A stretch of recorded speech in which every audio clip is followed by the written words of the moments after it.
Good evening, everybody. Hi, this is Sagar Jaivan, and today, uh, as all of you are aware, that we have one group called as Direct Tech Appeal, and we meet regularly to discuss the important matters. Today, we have with us Mr.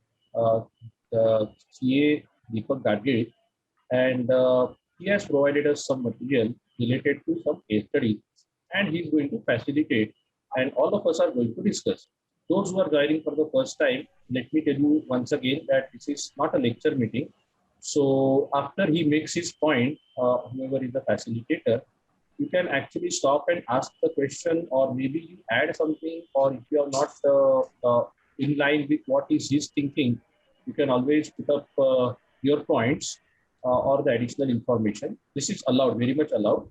But maybe you might have to do it when he completes his particular point. Okay. Uh, Give some information about CA Deepak Gadgil. He is in actually practice for the last 30 years, and out of that, last 10 years precisely, he is more into the appeal practice. Before that, of course, he was into direct and indirect taxes practice. He resides in Solapur, and even from 2000, that is for about 20 years, they have been running one study circle, and they are consistently meeting, and they are also discussing various matters the way we are discussing today. And he has been contributing a good amount of information on the group also. So we requested that we can lead one of these meetings, and he has agreed for the same today, and he has provided us some material. So without wasting too much of time, our otherwise timing of the meeting is 9:30 p.m. to 11 p.m. But there is no restriction as such. If we complete early, we close early. If it gets extended, then it will get extended. But our endeavor will be to complete it as possible. I would request participants to mute their just a moment. Let me mute the people right now. So whenever you want to speak, you can always unmute till such time that you are not speaking. You can keep yourself in the mute mode. That is the request to everyone. So fine. So over to you, Deepak sir. We don't want to spend too much of time, but we would like to hear the things from you. The language that you can use is English, Hindi, Marathi, all mix. It's allowed. So whatever is comfortable to you. So you can start speaking. By the time I will start recording also. I will start sharing the screen as well. Recording is already started. So Deepak sir, you can start speaking. I am sharing the screen now. Thank you, Sagar sir. Am I audible? Yes, you are. Okay. First of all, I thank Sagar sir for giving me an opportunity to join your study circle. Last 6 months back, we came into contact with each other, and I have been contributing little bit whatever is possible from my side on the group. And he egged me on to contribute something by way of discussion. So I am doing this. These 5 case studies are based on the appellate proceedings handled by me, and most of the cases are not mine. They have been referred to me. In fact, I am more into referral practice. People in Solapur, in and around Solapur, refer to me their appellate work, and I have been doing this for last 10 years. I am doing this in both direct and indirect taxes. This time we will be sharing this income tax studies, and this is only a sharing of experiences. Maybe it could be addition to somebody's knowledge. Maybe it could be, maybe it has been experienced earlier. Baki kisi senior, I see many seniors on the group who are already there, and it could not be said that this is addition to their knowledge or what. I don't know, because I don't know the level of experience of the people I'm talking for the first time. So if anybody finds it very, very elementary, please bear with me. If anybody finds it that there is some addition to his knowledge, then I think I have contributed something. I'll proceed further with the case study now. And I once again thank Sagar sir. हाँ sir. Okay, welcome, sir. And you हाँ. want me to read the case study quickly, or we will read it as and when you read, you go along? No sir, no sir, I'll do it myself. Okay, I'll do it thanks. myself. Thanks a Yes lot. sir. Thanks. Yeah. Yes sir. Now I will begin with the first case study. This was in fact the initial stage of my appellate practice. This case was referred to me. I will just recollect the facts. And please permit me to discuss the things in Hindi where I am not comfortable in explaining it in English also, because my mother tongue is Marathi. This is a case of an educational institution which is enjoying a 1023 III-AB exemption under income tax. This institution had taken a loan for building purpose from a local credit society and was not able to repay that loan back. And that credit society had preferred a suit against that particular educational institution, and the recovery proceedings were going on.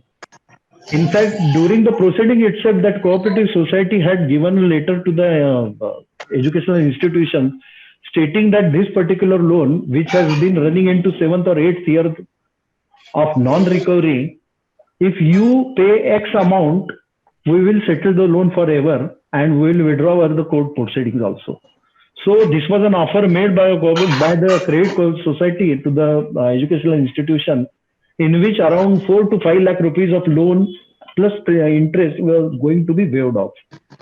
And what happened was that the society people took a meeting, and the meeting they decided to approach a bank. Actually, lot many facts have not been included in the case, which I'll be explaining today. They decided to approach a bank, local bank, for a loan, temporary loan, to repay this particular, or rather overcome this particular difficulty. And when they approached couple of banks, they found that it is difficult to raise the loan because they don't have separate earning source, and also they don't have sufficient funds to back up whatever is required for the loan proposal. So they decided to raise internal resources from their own sources and decided to pay it back.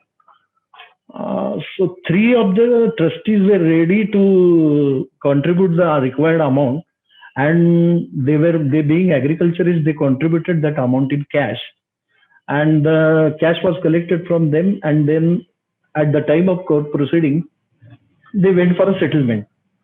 But at the time of court hearing, DCC Bank people came and joined the proceeding and said that that particular credit society is our borrower, and that society owes something to us. So you please repay whatever that amount you have brought with you. You please repay that amount directly to us and don't pay anything to the society. Then the lawyer from the credit society intervened and said, "Ki, we don't want to happen this particular settlement in such a way, and you please do not pay anything, and we'll stop here only and will not let the proceeding go further." So the proceeding did not go further, and at the end of the day, the education society people took the money back, deposited that money into a bank account. When the lenders of the money came to know about this, they said, "Ki, we want our money back." The society trustee, chief trustee said, "Ki, we'll pay the money since it is being deposited into bank. We'll pay this money back to you by way of a check payment." Then the 3 people who were contributor to this particular amount, they said, "Ki, we have paid you money in cash and we don't want to take check from you. You please pay us in cash." So they withdrew the money from bank and paid it in cash. The whole transaction, main thing is that the whole transaction was recorded into the books of accounts of the society, and this particular fact was discovered during the assessment proceedings.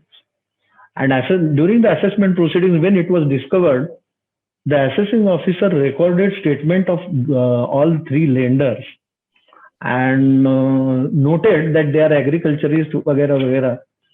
And still, he initiated penalty proceedings for 271D and 271E. And these proceedings went further and penalty was levied. At the time of passing penalty orders, the passing authority mentioned the fact that nothing was on record to prove that these people are agriculturists. And nothing was on record to prove that there was a business exigency because of which this penalty can be waived. And this particular case came to me for appellate procedure, for appeal purpose. So after going through all the facts, what I found specially is this: key, unless and until, as we people know, that there is a particular section 273B which says key in certain circumstances such particular penalties cannot be waived off, and we can escape all the other proceedings of coming out of it. So I realized that whatever जो भी chance है मेरे पास इसलिए यहाँ से ये penalty से बचने का, I must prove a business exigency out of this. So then I started gathering all the relevant papers. I asked them whether you have discussed this thing in a meeting. If you have discussed it, you must be having some sort of court proceedings which in which you must have discussed all these things. He said we have passed a resolution. Firstly, we have discussed all these things, and then we have passed a resolution because of the fact that we are not able to raise the required resources from the bank, and bankers are not ready to lend us. We will be raising this money internally, and 3 of the trustees came forward and they lent this money. So I said, where is the resolution? Then they said, this is the resolution. Then the resolution was produced before me. Thereafter, I asked for the creditworthiness of all these 3 people who lent that money. All these people, they were coming from the same wealthy agriculturist family who were engaged in growing pomegranate, grapes, and sugarcane.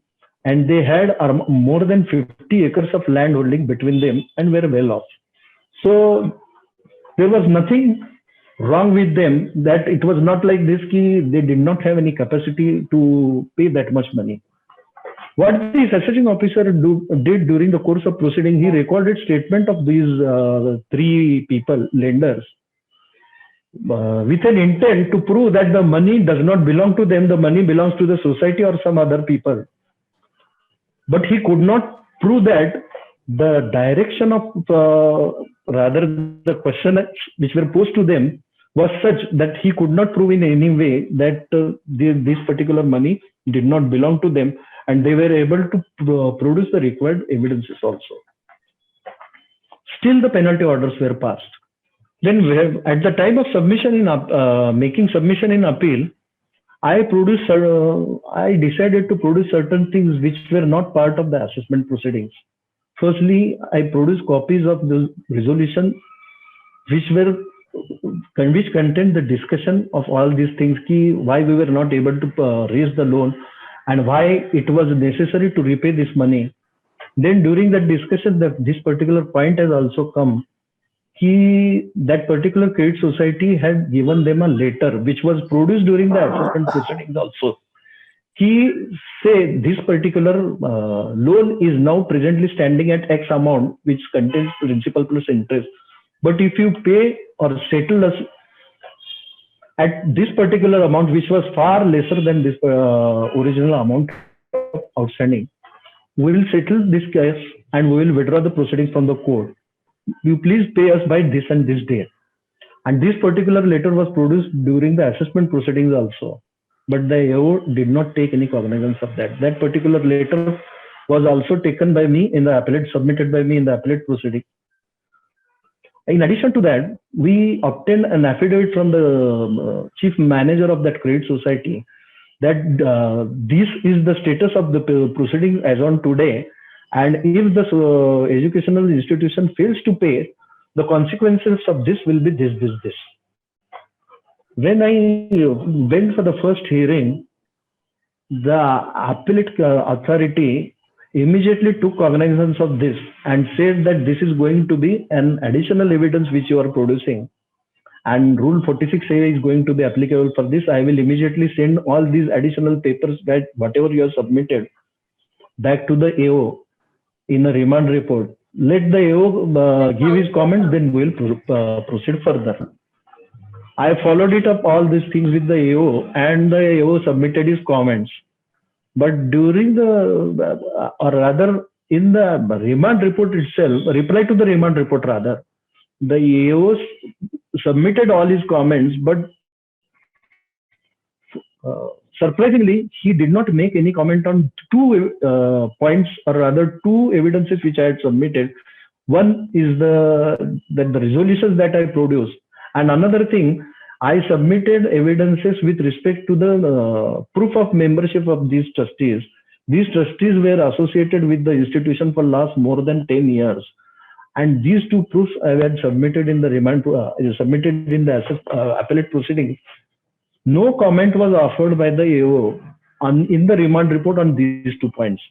So while submitting my reply to the appellate authority on the remand report, I took a stand that those evidences on which he has commented is nothing but reiteration of facts by me, for which I supported my case with there was some Punjab and Haryana High Court case available on this particular 46A. And on those points, which AO did not prefer to make any comment, I said that since he has not preferred to make any comment, these two evidences have been accepted by him, so you also should accept this. Taking into consideration this whole story, what proved crucial to this particular thing is that the offer of waiver that was made by the society of more than about 5 lakh rupees in one-time settlement, this particular thing proved to be very crucial in order to prove that there was a business exigency by which कि अगर मैं ये सब amount पे करूँ तो मेरे को 5 लाख रुपया waiver मिलने वाला है, that is going to be very crucial for me as an organization. Another thing I made a point to highlight in my proceeding is that my submission is that the society had recorded the entire transaction in their books of accounts. This is first thing. And moreover, while taking the cash back from the court proceedings, they had deposited the money into bank account. If the society had any intention, or rather guilty intention in mind, they would never have recorded this entire transaction into the bank.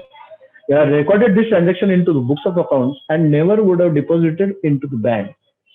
And on these 2 points, the case was decided in my favor, and 271D and E both penalties were waived off at the first appeal stage. The department went into appeal at the tribunal level, and at the tribunal level also on these 2 points, the case was decided in my favor. This is the case study number 1. Can I interrupt? Yes, sir, please. What happened in the quantum proceedings, that is the assessment proceedings? Was any addition made under section 68, 69, or was no addition made? No, sir, no addition was made under section 68, 69, sir. May I know who is talking, please? Deepak Tikekar ji. Okay, sir. No addition made in quantum proceeding in 68, 69 or whatever. Okay. I mean, then it's a very good case, because there are many decisions which have said that where the transaction is genuine, penalty under 271D or E cannot be levied. Yes. There are Guwahati High Court 263 ITR 487, Rajasthan High Court 294 ITR 131, Madras High Court 279 ITR 587, and Madras High Court again 347 ITR 580. So there are many cases. So if they have not made any addition in the assessment or quantum proceedings, you have a very good case. Yes, sir. Yeah. Thank you very much for there is a Bombay High Court ruling also on the point. Yes. There are many. Yeah. Because the principle is that 271D and 271E, they have said that the object is to unearth black money. Correct. Once the lenders accept the fact that it is their money, then really not much survives thereafter. Yeah. There's also one more thing. There is no addition in quantum proceedings. How can they levy penalty? That no, means they have accepted that. No, sir. Penalty was initiated separately, sir. I know. Penalty That is proceedings correct. are separate. No. In fact, Deepak sir, I know I am surprised by the remarkable similarity of facts. There is a tribunal judgment, 2019. It's a ABCAUS case law citation. That's a new referencer which has come. So essentially, the facts there are that no penalty was held as leviable for cash loans taken to meet financial liability of a business which was in extreme stress. So there were huge liabilities, they were unable to pay, and there was tremendous recovery proceedings. Otherwise, they were facing insolvency. So Okay. cash loans were taken in that. So identical facts practically, except for the fact that that was a business. And again, in that case, it was held that it's a reasonable cause under section 273B, and Yes, sir. the penalty was dropped there by the CIT appeals as well as upheld in the tribunal. My only question to you, sir, was that you had mentioned that the lawyer of the other party, that is the cooperative credit society, said that they do not want to proceed. No, that makes Yes, it sir. stronger, because in the facts you have mentioned that the lawyer of the educational institution. Let me go to that particular sentence. Uh, okay, sir. I don't remember exactly, but either of the two lawyers had suggested that you should not proceed No, if further it in is the this lawyer particular. of the credit society which withdraws it, then it becomes stronger, because then it's appropriate if they are only not accepting that the money will be brought back by the educational I institution. need to check facts, but it is either of the two because this case, but this particular case is now 11 years old, sir. Okay, fine. Huh. And in ITAT, because of low tax effect, it should have been dismissed itself, because you mentioned something like amount was 5 lakhs. So penalty, and it should have No, gone. no, 5 lakhs was the waiver which they were Waiver, getting. sir. So Sir, penalty was principal amount something heavy, might be sir. 15 lakhs, 15, 20 lakhs. How much was it? I mean, And if you sir, can disclose, of course. Otherwise. and sir, moreover, these limits were raised only recently. I think in 2014 only these limits were raised, na? In 98 and High But Court also. what is the amount? What was the What amount was the roughly? I amount? mean, Tax effect. Okay. Total penalty levied was around 15 lakh rupees. so total quantum was 15 lakhs. Okay. Total quantum was 271D 7.5, 271E 7.5. Oh, so total quantum was 7.5. 7.5 each. So in short, there was a loan of 12.5. You are getting a 5 lakhs waiver, and then it was 7.5. Then that puts it into a different complexion. Because see, you are getting nearly 50% relief. So that's definitely a commercial experience. Yes, sir. Right. Okay. And there were some other things which I would like to share, which rather I don't know what other people do, but I'll share with anyhow. At the appellate stage, when the case went, the appellate authority was not well conversant with the Marathi language, and the affidavits. I produced some affidavit. There is one particular point which I missed. The statements recorded by the AO of all these three lenders were in Marathi. In addition to that, during the appellate proceedings, I produced affidavits from these three lenders stating that we insisted on getting the payment in cash because we had paid the money in cash. And these affidavits were also in Marathi. When the appellate authority insisted that I am not conversant with Marathi, you get all these things translated into English. Rather, in many of the cases, what we people do, we ask the client to get it done from somewhere else. In this particular case, I thought it is so important to me. I got involved into translation. I sat with the person who translated it, and I got all the translation done according to my requirement. This is the case. Okay. But was it required to be translated by an official translator, or they said any translation will do? Because normally, like always there is an official translator who is attached to the court. So, I mean, my experience is that in Mumbai, the CIT appeals insists on official translation. So, normally Bombay High Court, there is an office of the chief translator. So, you have to get it certified from them, or rather get it done from them. So, what they do is they ask you to do it, and then they put a stamp many a times. But I mean, they are the ones who are supposed to do it often. Yeah, right. Okay. Shall we proceed to the next case, please? Yes. Yeah, there was one point I wanted to draw attention to. You see, in this case, if the recipient was also an agriculturist, you didn't have an issue. See, if both parties are agriculturists, then in that case, there's an exception to both 271D and E. But in this case, this was a trust which was an educational institution. So and lender was credit society. no, that lender is not an issue here. It's the agriculturists who have given cash to the educational institution. Yeah, so no. that's the point. See, money Yes, which is sir. deposited in court is permitted. For example, if there is a 138 offense, then in that case you are required to. I mean, I have been there in the case of one of my clients. Of course, the lawyer was there, but that cash was counted, and you have to write down the denomination, the numbers of all the currency notes, and you have to do that before the court ends, because otherwise then that person is whisked away to jail. So in that situation, again, of course, there is a lot of cases where cash is required to be deposited in the court of law. The fine which is levied before the day of the court ends, especially in 138 cases. So that is permitted under law. Yeah. Okay. Okay. Shall we move on? Yes, sir. Okay. Yeah. Yes. Now, the case study number 2 is the case of a medical professional who is practicing in rented place.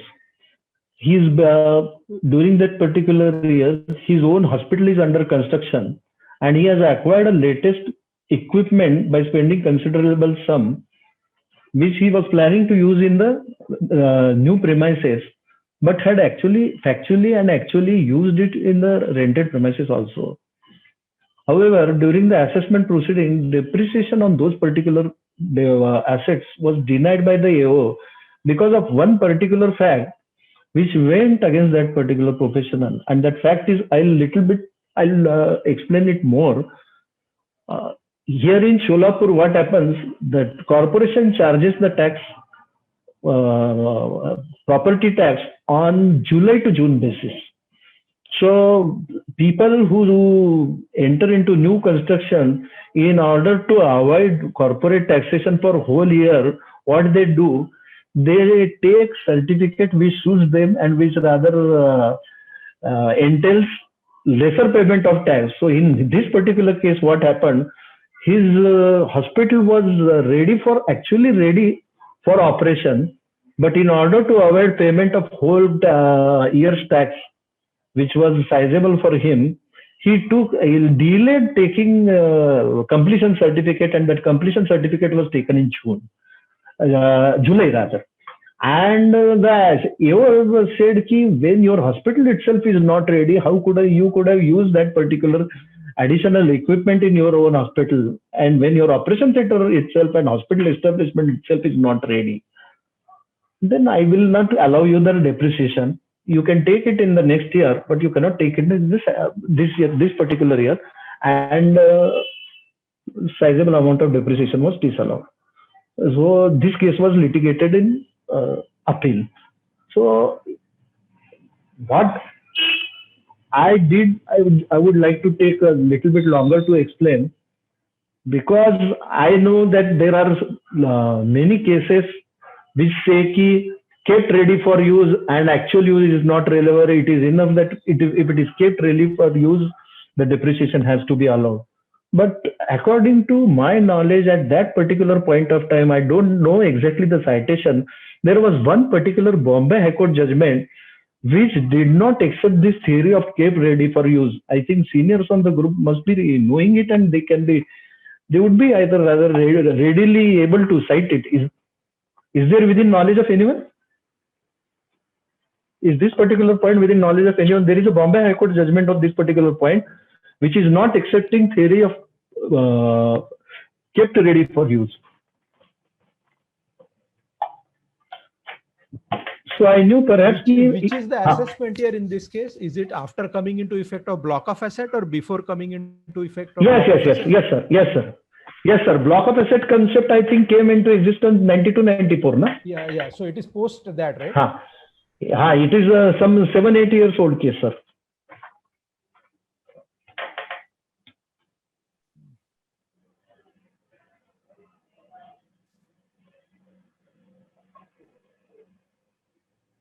Do you want to elaborate more on this, sir?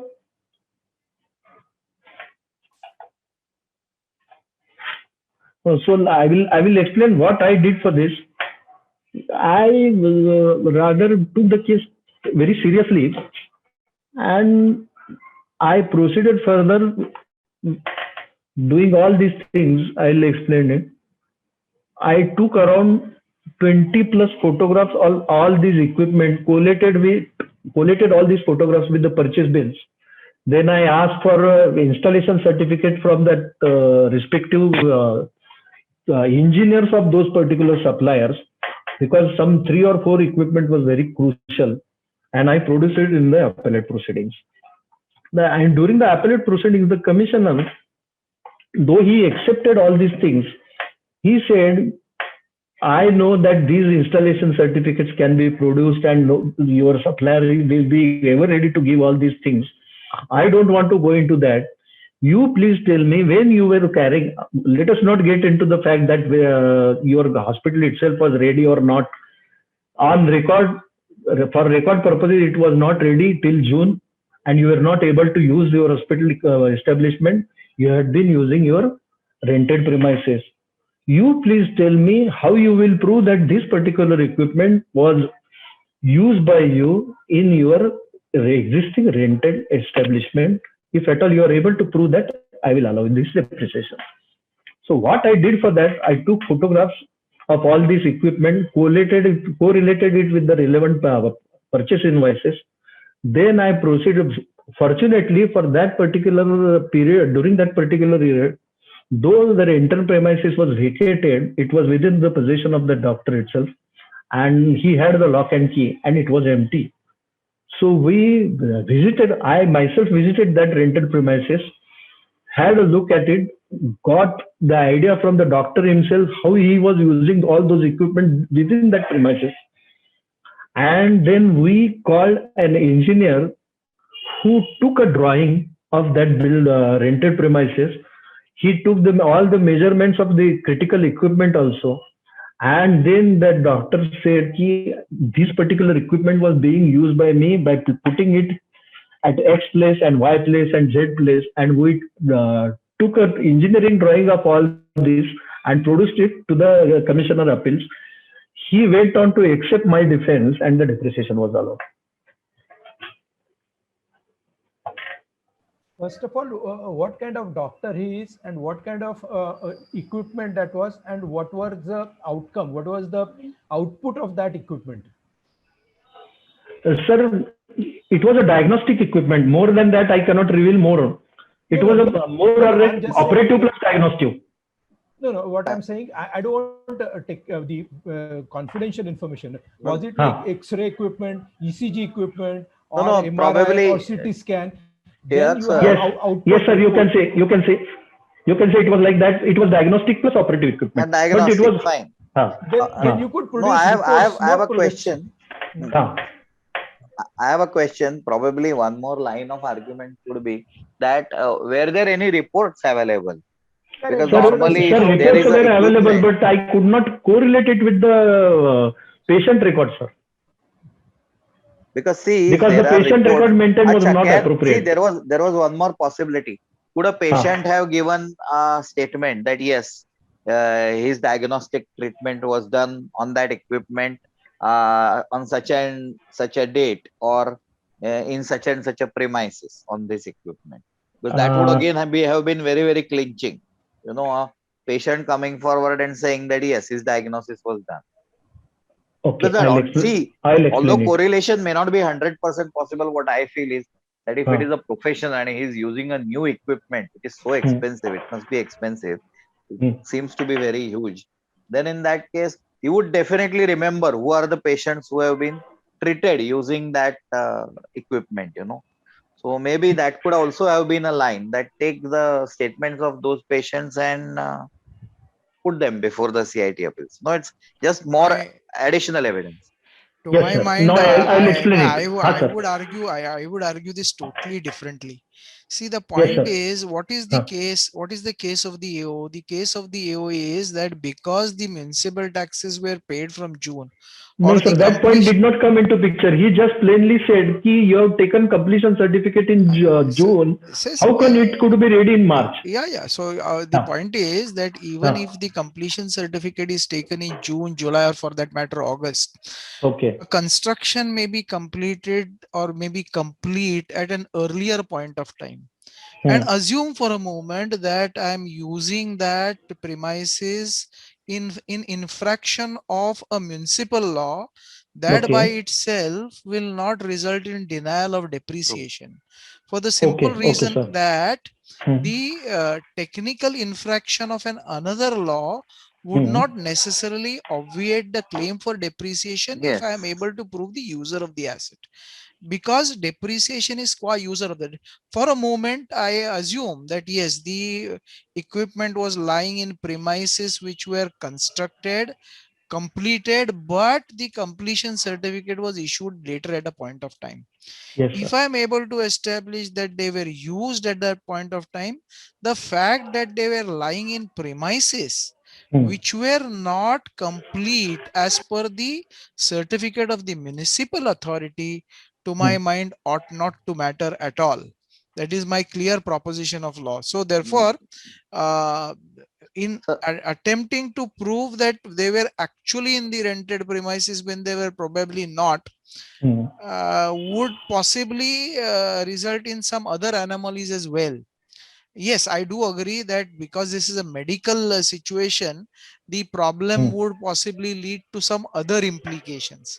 But Yes, otherwise, sir. the principle of law, I would look at it this way, that yes, the mere fact the completion certificate is not necessarily complete and sacrosanct of the uh, existence of the building for the of user.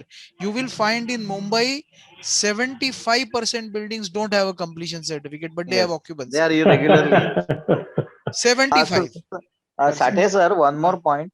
There is that Union Carbide judgment, na, Yes, trial yes, run. correct. So even trial run can be argued because But definitely some I'm trial on run a must have I'm happened. on a much Ah, larger principle. yes, yes, I'm of saying course. that True, the Deepak ji, infraction of another law does not matter. That is what my principle is. true. Deepak ji, electricity expenses could have been substantial because of this particular use of this equipment. Not necessarily. I had thought in that particular direction. Even I will rather now like to make comment on what Kaneri sir and what Sati sir had said also. Kaneri sir's point was something different, but what actually had happened in that particular case, it was a case, and Sati sir also, Sati sir, I accept what you are saying, but at the beginning itself when I said ki there was one particular Bombay High Court judgment which I am not able to recollect now. It was there in the master guide published by Taxman. That particular judgment did not accept that user theory.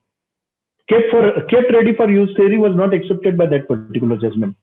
So Yeah. I was not able That's to why I rely on said that. trial run, na? Trial run, if it is No, taken, that's user. active user versus passive user. He's Passive referring user. to Exactly. Correct, active correct. user versus passive So user. Correct. if for example you keep spares ready for over a period of time, and normally they are not required for use, but in exceptional circumstances there could be various facts, but in principle I don't, there must be a Bombay High Court judgment since Mr. Gadgil says so, but I think it could be distinguished on facts also probably. So Another thing which I would like to talk about is about what Kaneri sir had said. Key patient record. Sir, in Mufusil area, we all know that patient record doctors are not keeping up to date, and I need not elaborate on this particular point, sir. The patient No, record was not I'm up to not date. saying that you हाँ produce patient हाँ record, but I just budget thought हाँ that because it's a new machine, they might, हाँ I know doctor might remember offhand. Normally you don't forget your first patient on a new machine. I mean, that's sir, what I that is thought true. at least. No, that is true. But it is, So and you could another locate it. thing we tried. No, sir, another thing we tried to contact some patients ki aisa hai. So couple of patients we did contact and they said, "Bare bapre, income tax का case है, नको जाने दो, हमको कुछ नहीं करना, लेना देना नहीं है इसके पास कुछ." But there are many decisions which have said that the word used should be widely interpreted. It should not be narrowly interpreted. Yes. So there are many decisions on that also. And actually, in this particular case, there are a lot of complications. Around 3 or 4 more issues are involved. I have not taken up those issues for discussion because they are still lying with the tribunal for. And they are not fit for Just a discussion right now. question. Was a remand report called for when you presented fresh evidence? No. He did accept whatever I said, and this case went further into tribunal, but on depreciation point, it was allowed. Okay, no, I'm saying was a remand report called for on the point of no, not at all, not at all on this particular point. Okay, fine. Not required actually, because it goes to the core of the allowability. Exactly, sir. Exactly, sir. Anything more? Can the fees charged to the patient be brought as an evidence for this? Fees charged to the patient, yes, definitely. Sir, again, the point comes that you must be having an elaborate record to establish all these things, which unfortunately was. No problem.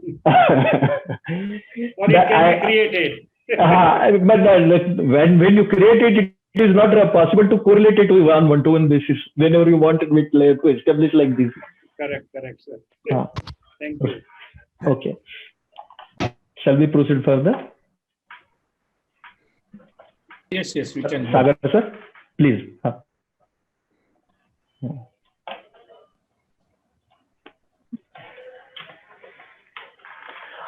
Actually, this case number 3 is my first appeal case. This was way back in 2007. And this case I have taken up only for the limited purpose that this case I was able to argue without citing any case law or judicial precedent, because I did not find anyone at that point of time. And I will just elaborate on this once again, or rather recapture all these things. A child of aged 5 or 7 years was admitted into hospital for treatment of diarrhea, and he was put on saline. His father was sleeping beside him overnight, and that child somehow fell from his bed, and that syringe went into his both of the hand, and that hand developed complications later on immediately, and it had to be amputated. Actually, this particular person who was father of this child was actually an ex-employee of the hospital itself. He had left some time ago and lost the case against this particular doctor professional for unjust removal and had sought a compensation in labor court. But that is another thing. Still the doctor got him admitted, that child admitted and treated him, but unfortunately the case went like this. The doctor saw a possibility of development of gangrene, and then due to that possibility, the hand was amputated. And because of this, that he created a ruckus and started troubling him with the help of antisocial elements. This went on for some period, and thereafter the doctor said, I need to settle this, otherwise I cannot practice further. It is difficult for me.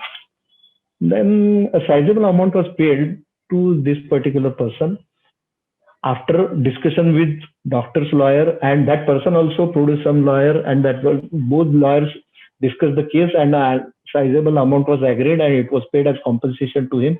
A sizable amount was paid also to both these lawyers as their settlement fees, and this was claimed as a deductible expense by me. This particular case is my case, and this was claimed as a deduction. And during the assessment proceedings, the AO found all these things and it disallowed them. Then I went into the appeal. During the appeal, I was able to establish. I knew that this particular thing is allowable because whatever I have done is not any infraction of law. So under 37(1), it has to be allowed. But the AO had, just for the frivolous purposes, he had disallowed this particular thing. Otherwise, he should have allowed it rather. And I had to litigate in appeal. This was my first case in appeal in 2007. Actually, when I went for the hearing, I did not know how to argue the case. I did not know how to prepare the case. I did not know how to fill up the forms also. And when I started discussing the case with the appellate commissioner, in the opening discussion itself, he said, you please tell me logic and merits of your case. I don't want case law citations. They can come later on. If you don't have, fine. I don't want your case laws. So I argued this case on merit, and how that merit was proved, I will tell you. This particular doctor was also into a research work, and he was specializing into something and he was into research work. He was doing a lot of research, submitting papers and on research papers in the seminars of doctors. Plus, he was into professional teaching and was attached to the local medical college also, and used to teach there regularly in his own subject. And based on all these arguments, if at all I could have engaged, or rather I would have engaged with this particular person, it would have consumed a lot of my time in court proceedings and other proceedings, and it would have pulled on for years together, and that would have cost me some amount of practice because of, in by way of reputation and other things, and it would have consumed my precious time. Therefore, I thought it fit to pay this amount, and hence it is deductible as business expense, and it was successfully decided in my favor at that particular point of time. Yeah, this appears to be a good case. First of all, the loss is in the revenue field. It's not in capital field. It is incidental Yes, sir. to the business, and hopefully he was following cash basis. Only Yes, sir. care which we need to take in these cases is year of allowability.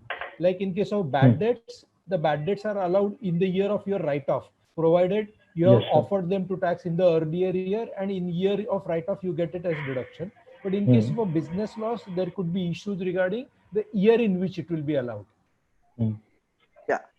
Also, sir, Tilak sir, probably Sathe sir on a reference for my. There is a circular 35 of CBDT, which I remember because I had quoted it in one of my cases. It's compensation paid for loss to clients due to negligence. You know, that is allowable. There is a Can you circular cite 35. can you please cite the date of I that will try to circular, sir? find out. I will try to find. I The remember old circular old circular. 78 वगैरे असणार आहे. हा हो मग का? शोधायला लागेल कारण म्हणजे खूप आय जुनं सॉ द आहे. केस स्टडी नाव ओनली हा but I remember definitely there is a circular of the board that compensation paid for negligence is allowable. Okay.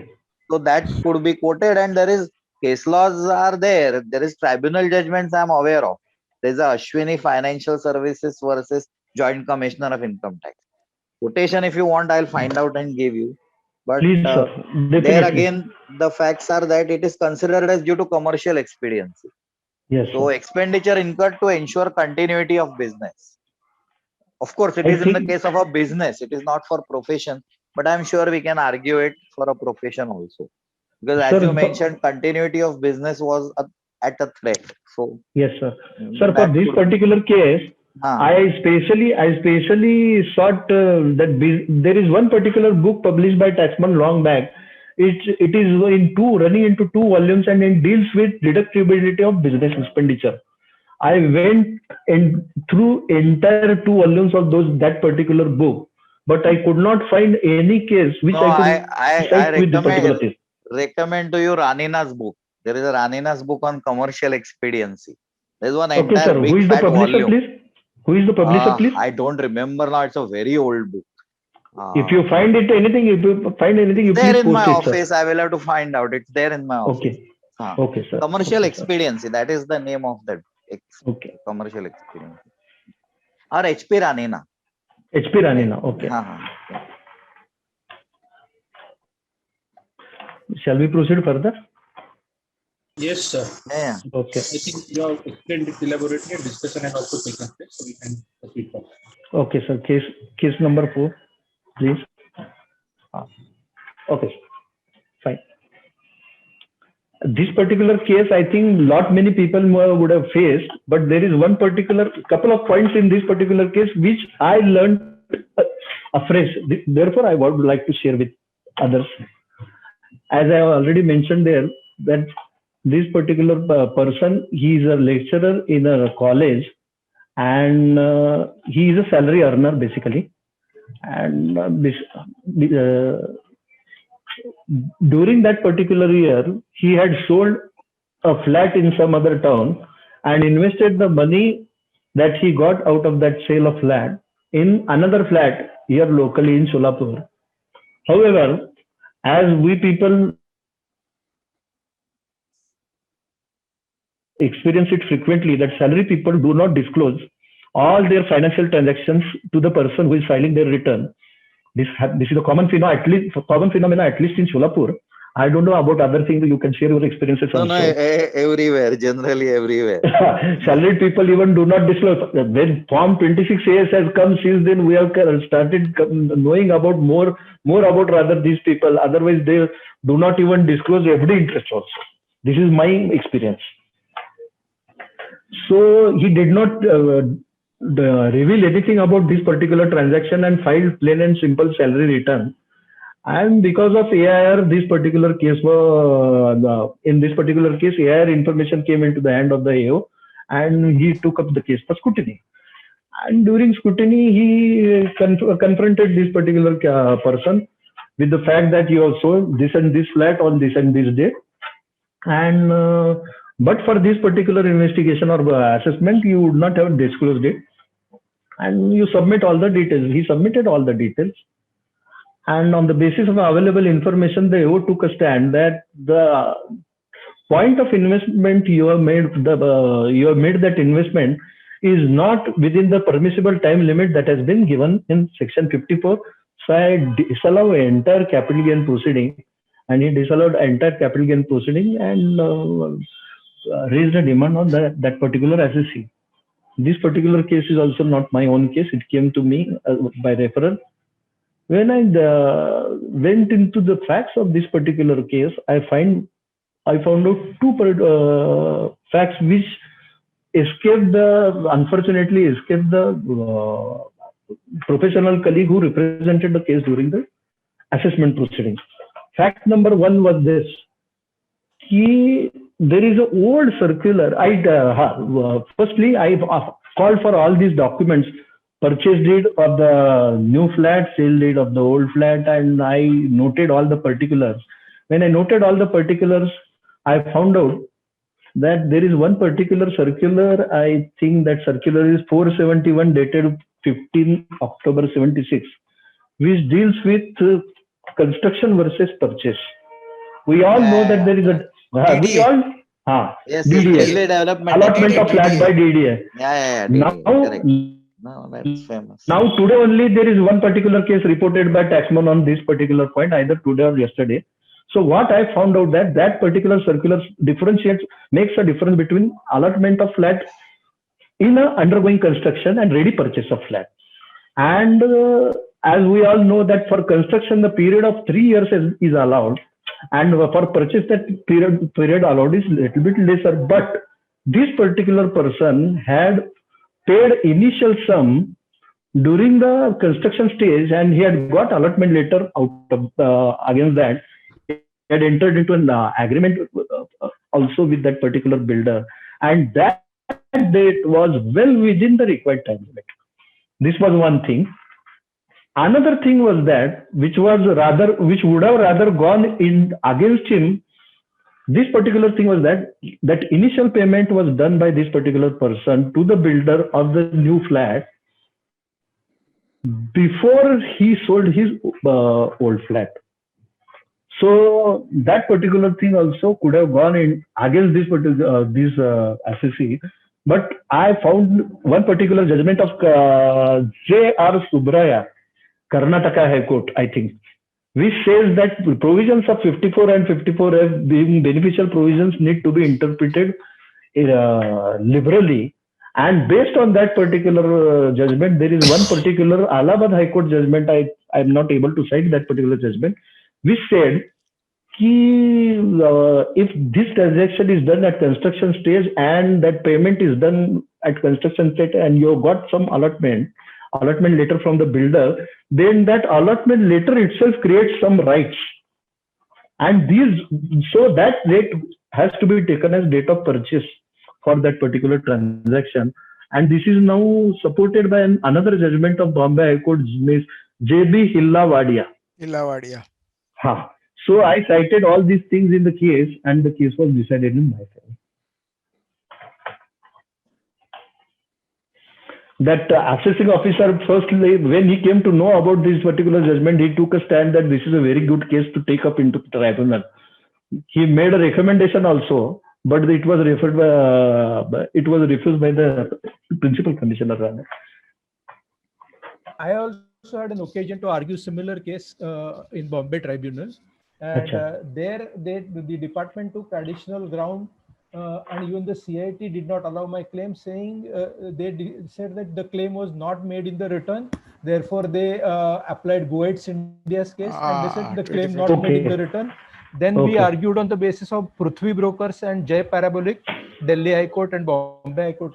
And we said that the Goetz India does not apply to CIT appeal as well as to the tribunal. So that was the one additional point which we raised. And the second thing is, I don't know, Anil, you can throw light on this. That Goetz India talks about deduction, and after Goetz India, section 80 has been amended, and you cannot claim deduction under this. So whether we can, I argued that section 54 is not a deduction section; it is an exemption section. So I said that if I don't show a PPF interest in the return, will you tax it? So it should, the Goetz India should not apply to exemption section. So this was one ground, and the second ground was that the construction was not complete. That's what they said. But there are many decisions which have held that if you do your part of the work and the construction or the completion of the construction gets delayed because of circumstances, yes, that is condoned beyond your control. So there are so many decisions. And in your case, there are many decisions which have held that if the it's a purchase cum construction case, and in which the construction commenced before but completed after is sufficient compliance. Yes, so sir. Now, that point of time, those two judgments were not within my knowledge. In fact, I know. Now I know about this. In fact, you should argue another much larger point. Is like this. Is that what was the issue? The issue was that there was a sale and there was an acquisition of an asset which was eligible for 54. Now, I think Kanere will remember, this is an old circular of 1955, which has said that benefit should not take benefit. So how forget anything else. The point is that if the income under the head capital gains in itself was not chargeable on account of the fact that the person concerned was eligible for an exemption under section 54, the AO is duty bound to point that out to the SSC. Yes. How can he has to calculate and allow it. So his role is Anil, his role is supposed to be advisory to the SSC. So that is what of course after 65 years we have seen that that does not happen, because today our dear finance minister wants a representation from SSCs and representatives as to what are the glitches in the portal which does not work. In fact, so we were arguing this independently, and somebody said that Infosys should be punished. I said, quite to the contrary, it is the FM who should be punished, because it is not Infosys who is responsible. Ultimately, the buck stops where? Yes. You cannot say that you recover money from Infosys, you file a criminal suit against them also if you want. You can't say that because you get a useless contractor, you would put taxpayers across the country at ransom, and you don't even know what is going to happen. It's a simple thing that when we do something for the first time, we test a software platform, isn't it? So you don't put forth something into the public domain without having tested it. Yes. Parallel. It's like permitting trucks to be driven on a bridge without testing it. What nonsense are they talking of? And parallel run should have been there. Yeah, they should not have dismantled the old one. In this country, these people have the courage to say this, and they are talking of democracy. In the world's developed democracies, governments would fall on this. What are they talking? I am absolutely appalled at the temerity of these people to say that. What nonsense are they talking of? Such a simple thing that entire website, your portal does not work. And they don't know for how long it will take. That also they don't know. What do you know? Anyway, but anyway, the point here that I was trying to make was, yes, you are right in enabling the exemption to be claimed, but the real thing is that these sort of situations should not be traveling to litigation at all. Sir, what you are talking is an idealistic point which does not happen in practical, which is my experience, No, sir. no, I entirely agree with you. It is my experience as well. The question is, should it not be happening? Yes, sir. Yes, sir. That is an idealistic situation which we work for, rather. Shall we proceed further with the last case? Yes. Yes, sir. Yes, sir. Now, this is a case of reassessment which I have handled and which is now yet to be come to final stage at the appellate ITAT. But one particular point which rather I learned out of it, I would like to highlight. This is a recent happening. Actually, the facts, I would not rather go into the facts of this particular case, but I would rather only highlight the point that I learned out of a recent Supreme Court decision. This particular case is a case of reopening beyond 4 years, and as usual, an allegation has been made of not making or true and fair disclosure, truthful disclosures at the time of original assessment. And this reassessment in the reassessment proceeding, whatever additions that he assessing officer wanted to make, he made those additions, and the case had gone into further appeal. I litigated this case. This is also my own case. I litigated this case with CIT appeal in first week of March in 2020, and the result was yet to come. Then in a month of April, this NDTV judgment of Supreme Court came, and based on that particular NDTV case, I happened to be attending 2-3 webinars where learned advocate Mr. Arvind Datar was participating, and I learned a couple of points from him. He had also written a couple of articles. Then there are other articles which were published based on this particular case. And what I learned out of it, I would like to share. I would not like to go into the details or rather facts of this NDTV judgment, which was delivered, I think, first week of April or last week of March last year only. But one particular point which came out of discussion from this particular judgment is this. Though I accept that this particular point is not ratio decidendi of the case, it is an obiter dicta, it is part of the discussion of this particular case. But this particular point is this. What they have recorded a finding that it is only a duty of the SSC to disclose whatever primary facts that are sought by the AO. The SSC is not bound to disclose the secondary facts. Once the AO asks for the facts, the SSC is bound to disclose the primary facts. Beyond that, it is the duty of the AO to dig out the secondary facts from the primary facts, and based on that, make further questioning and controvert the SSC. This particular point, which I learned out of this particular case, started my thought process, and I went back into the happenings of this particular case, which I had just concluded hearing and waiting for decision from CIT appeal. I went into the assessment proceeding details and found out that in my particular case, it was like this, it went like this. During the course of assessment proceedings, there was a detailed questionnaire that was served upon me under section 142(1).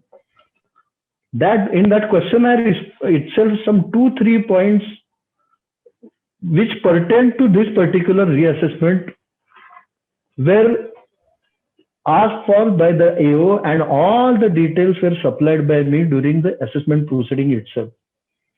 So based on this particular judgment and whatever I learned from this, I immediately made a submission, elaborate submission containing 2 pages.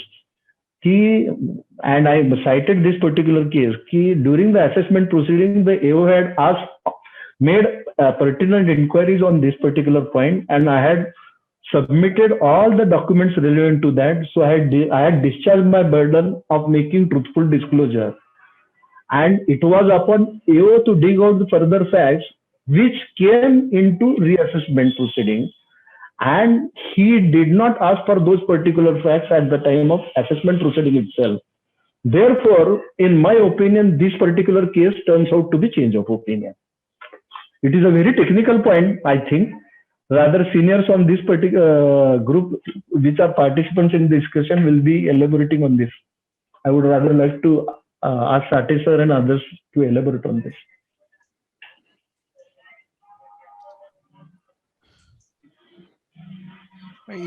If in the original assessment facts are on record, then obviously there is no failure occasioning on Exactly. the part of the assessee. Yes, Then sir. it's clearly a change of opinion. Change which of opinion based on Kelvinator. So celebrated judgment. So nothing really remains after that. So, Sir, but what happened to me after that? The CIT appeal passed a backdated order and served it upon me. This is a fact. Therefore, I am litigating this particular case in ITIT. No, but see, that gap is only 3 days, so difficult to say that. No, I will be taking all other technical points. One could really have passed an order and it may be in the process of transmission. That may also. That 3 days is a very short period. Ultimately, once these facts come to the fore in the tribunal, it should be a cakewalk, I think. because once the case which you had given, sir, I mean, you had quoted, I remember, it was a very big gap. Sate sir, last time you had mentioned, now the one before that. About the AO in passing the order. That was, I think, considerable deal. Yes. No, here I agree that I'm not on that. I'm not on the CIT appeals. I'm saying that when it goes to tribunal should be not difficult. Because he's saying that 142(1) is saying this. So it's already, during the assessment proceedings, it's already established. So there is nothing. So, yes, I mean, if there is a question and answer, then that closes. And I have also got proof of submission of all those papers. So nothing survives thereafter, because then the reassessment is bad in law. No, even if it is given during the course of hearing, you can always make an affidavit that these papers were submitted and asking to call for the file. That is true. In those good old days, it was everything was today also. It was handed over across the table. So it was handed over and you just wrote in your parallel sheet that yes, today handed over this submission on the copy. In fact, today also what is happening is that because of this portal issue, some faceless assessments are being passed without considering the response to a show cause notice, because that response cannot be uploaded.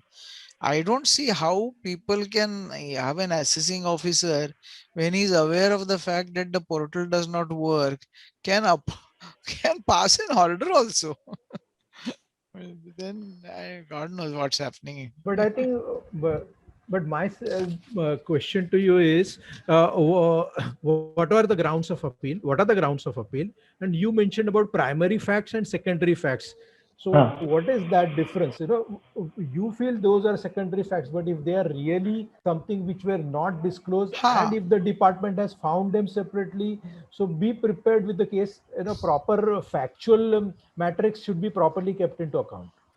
Sir, I would have loved to share the details, but if I share the details, you will be coming to know details about my client also, because I can privately very well share the details. No, without disclosing names, you can disclose the facts.